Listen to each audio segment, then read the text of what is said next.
Utsi Petiki Bonogel, bienvenidas, bienvenidos, les saluda Tijonel Ingrid García.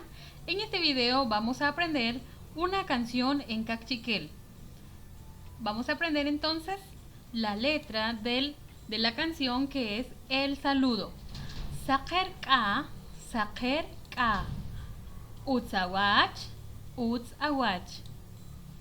Jin in uts matiosh. Si ustedes se dan cuenta, tenemos dos rayitas o dos diagonales de color rojo. Esto indica que vamos a repetir la letra dos veces. Jin in uts matiosh. Jin in uts matiosh. Recuerden que la X suena sh. La X suena sh. Matiosh kari. Matiosh kari. La canción dice así entonces. Saker ka, utsawach, utsawach, jinin ut matiosh, matiosh kari, matiosh kari.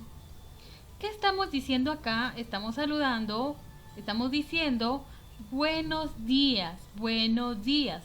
¿Cómo está o cómo estás? Y entonces la otra persona nos contestará: yo estoy bien, gracias.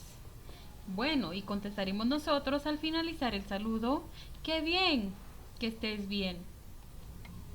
Cantemos entonces.